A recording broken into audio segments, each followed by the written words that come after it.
नमस्ते दोस्तों, आज हम एक ऐसी कहानी सुनने जा रहे हैं जो आपको एक ऐसी दुनिया में ले जाएगी जहां सब कुछ बदल चुका है। एक ऐसी दुनिया जहां जिंदगी का मतलब सिर्फ एक चीज है, खाना और पानी। तो चलिए शुरू करते हैं। इस कहानी की शुरुआत होती है सन 2016 में जर्मनी से। यहाँ हमें दिखाया जाता है पृथ्वी की हालत जो पूरी तरह से बर्बाद हो चुकी है। सूरज की तीव्र किरणों यानी सोलर फ्लेयर की वजह से पृथ्वी का तापमान 10 डिग्री बढ़ गया है। इसकी वजह से पृथ्वी का पर्यावरण पूरी तरह से नष्ट हो गया है। हरियाली, पेड़ पौधे, फसलें, सब कुछ खत्म। यहाँ न तो खाने के लिए भोजन बचा है और न ही पीने के लिए पानी। जो सामाजिक माहौल पहले था वह अब एक भयानक सपना बन चुका है। जो लोग बचे हैं वे छोटे छोटे समूहों में रहते हैं ताकि अपनी जान बचा सकें। पहले लोग पैसे कमाने, ऐशो आराम की जिंदगी जीने के लिए भागते थे, लेकिन अब वह सब खत्म हो चुका है। अब हर जीवित इंसान की एक ही जरूरत है, खाना और पानी। दिन में तापमान इतना ज्यादा होता है कि लोग रात को ही यात्रा करते हैं। अपने बंकरों या घरों से सिर्फ रात के समय बाहर निकलते हैं। हर कोई अपने चेहरे और पूरे शरीर को ढक कर रखता है ताकि सूरज की हानिकारक अल्ट्रावायलेट किरणें उन्हें नुकसान न पहुंचाएं। यहाँ हमें मिलती है मैरी, एक ऐसी लड़की जो अपनी छोटी बहन और अपने दोस्त फिलिप के साथ एक गाड़ी में रहती है। ये तीनों हमेशा गाड़ी से ही यात्रा करते हैं क्योंकि यह उनकी जिंदगी का एकमात्र सहारा है। मैरी और फिलिप एक दूसरे को पसंद करते हैं। उनके बीच एक अनकहा रिश्ता है जो इस मुश्किल समय में उनकी ताकत बनता है। एक दिन उन्हें पता चलता है कि पहाड़ों में ऐसी जगहें हैं जहां अभी भी जिंदगी सामान्य हो सकती है। वहां पानी है, शायद हरियाली भी। यह सुनकर उनके दिल में एक उम्मीद जागती है। वे तय करते हैं कि वे पहाड़ों की ओर जाएंगे और इस तरह उनका सफर शुरू होता है। रास्ते में उनका पेट्रोल खत्म होने लगता है। वे एक सुनसान पेट्रोल पंप पर रुकते हैं। फिलिप गाड़ी में पेट्रोल भरने जाता है जबकि मैरी और उसकी छोटी बहन दुकान के अंदर से कुछ सामान इकट्ठा करने जाती हैं। इस दुनिया में हर कोई खाने और पानी की तलाश में रहता है, लेकिन खतरा सिर्फ पर्यावरण से नहीं बल्कि बचे हुए लोगों से भी है, क्योंकि यहाँ कोई भी किसी का खाना और पानी चुरा सकता है। और यही इनके साथ होता है। जब ये अपने काम में व्यस्त होते हैं तभी एक हुडी पहने हुए व्यक्ति उनका खाना और पानी चुराकर भाग जाता है। मैरी और फिलिप गाड़ी की ओर भागते हैं, लेकिन तब उन्हें एहसास होता है कि मैरी की छोटी बहन गायब है। मैरी घबराकर दुकान के अंदर दौड़ती है। वहां वह देखती है कि उस हुडी वाले व्यक्ति ने उसकी बहन को बंधक बना लिया है। मैरी उससे बात करने की कोशिश करती है ताकि उसकी बहन को बचा सके। तभी पीछे से फिलिप मौका देखकर उस पर हमला कर देता है। दोनों आपस में भिड़ जाते हैं, लेकिन जल्द ही उन्हें समझ आता है कि इस तरह लड़ने से कोई फायदा नहीं। वह हुडी वाला व्यक्ति कहता है, मैं एक मैकेनिक हूँ, मैंने तुम्हारी गाड़ी देखी है। यह ज्यादा दूर तक नहीं जा सकती क्योंकि बाहर का तापमान बहुत ज्यादा है। अगर मैं इसके इंजन में कुछ बदलाव कर दूं तो तुम इसे इस्तेमाल कर सकते हो, लेकिन इसके बदले मुझे खाना और पानी चाहिए। मैरी और फिलिप के पास कोई और रास्ता नहीं है। वे उसका प्रस्ताव मान लेते हैं। वे उसे खाना और पानी देते हैं और वह उनकी गाड़ी को ठीक करता है, लेकिन वह चेतावनी देता है, इस गाड़ी से ज्यादा लंबी यात्रा मत करना, इसमें कोई ना कोई समस्या आ सकती है। फिलिप तय करता है कि वे उस हुडी वाले व्यक्ति को अपने साथ ले जाएंगे ताकि रास्ते में गाड़ी खराब होने पर वह उसे ठीक कर सके। मैरी और उसकी बहन को यह विचार पसंद नहीं आता, लेकिन उनके पास कोई और विकल्प नहीं है।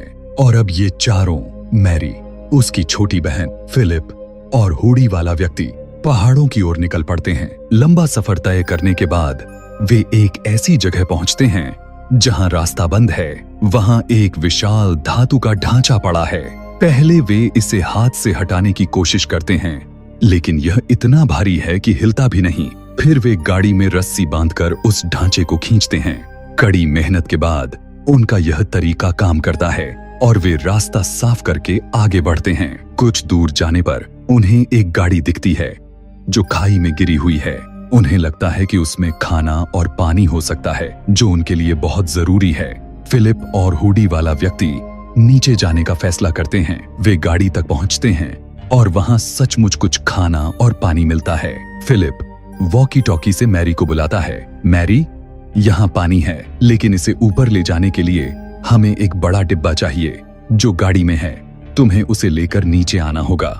मैरी मना कर देती है और कहती है, मैं अपनी बहन को अकेले नहीं छोड़ सकती। फिलिप उसे समझाने की कोशिश करता है, लेकिन मैरी नहीं मानती। तभी मैरी की छोटी बहन कहती है, मैं कोई बच्ची नहीं हूँ, मैं अपना ख्याल रख सकती हूँ। मैरी अनमने मन से नीचे मदद के लिए जाती है, लेकिन तभी उन्हें मैरी की बहन की चीख सुनाई देती है।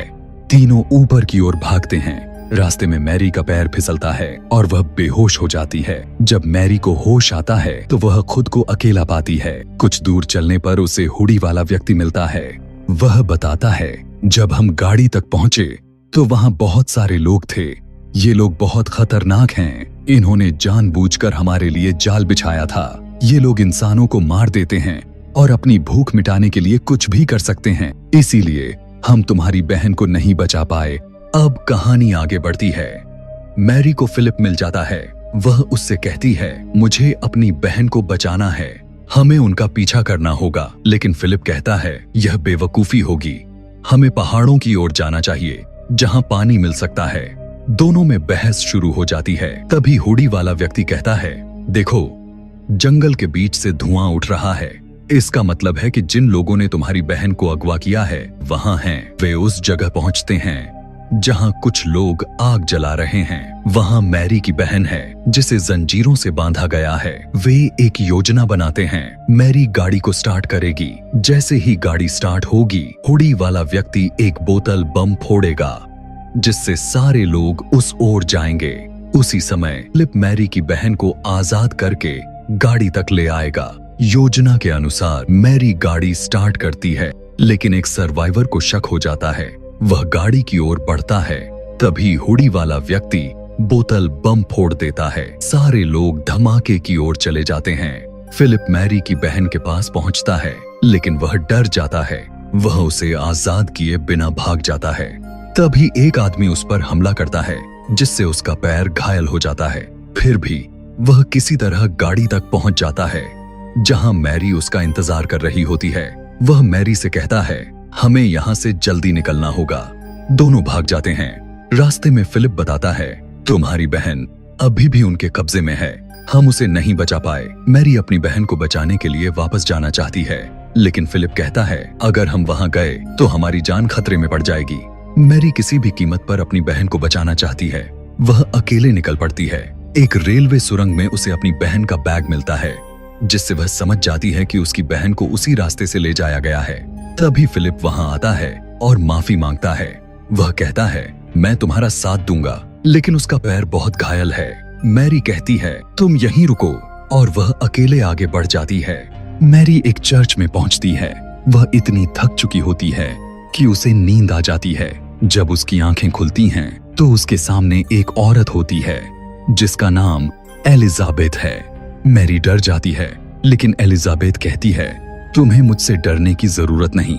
वह उसे पानी देती है और कहती है, यहाँ अकेले रहना सुरक्षित नहीं है, मेरे साथ मेरे घर चलो। मैरी उसकी बात मान लेती है। रास्ते में वह बताती है कि उसका दोस्त फिलिप रेलवे सुरंग में उसका इंतजार कर रहा है। वे एलिजाबेथ के घर पहुंचते हैं, जहां उसकी पूरी फैमिली है। एलिजाबेथ मैरी को एक कमरे में ले जाती है और कहती है, यहाँ सो जाओ। मैरी बहुत थकी हुई होती है, इसलिए वह सो जाती है। लेकिन जब वह जागती है तो देखती है कि उसे कमरे में बंद कर दिया गया है। यह एक लकड़ी का कमरा है। वह लकड़ी के छेदों से बाहर देखती है और उसे पता चलता है कि फिलिप को भी ये लोग पकड़ लाए हैं।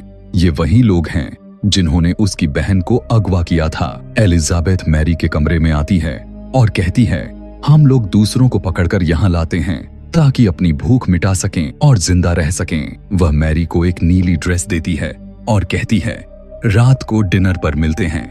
मैरी किसी भी तरह यहाँ से भागना चाहती है। तभी पीछे का दरवाजा खुलता है और उसकी छोटी बहन अंदर आती है। मैरी उसे देखकर बहुत खुश होती है। वह उसे गले लगाती है और वादा करती है, मैं तुम्हें यहाँ से जरूर बचाऊंगी। वे कुछ कपड़ों को लकड़ी के साथ बांधकर नीचे उतरने की कोशिश करती हैं, लेकिन तभी एलिजाबेथ का बेटा वहां आ जाता है। मैरी उसे गले लगाकर ध्यान भटकाती है और उसकी बहन पीछे से उसके सिर पर हमला करके उसे बेहोश कर देती है। मैरी अपनी बहन को कपड़ों की रस्सी से नीचे उतारती है और कहती है, जंगल की ओर जाओ। खुद वह नीली ड्रेस पहनकर बाहर आती है। एलिजाबेथ को लगता है कि मैरी ने उनकी बात मान ली है। वह उसे अंदर ले जाती है जहां उसकी पूरी फैमिली है।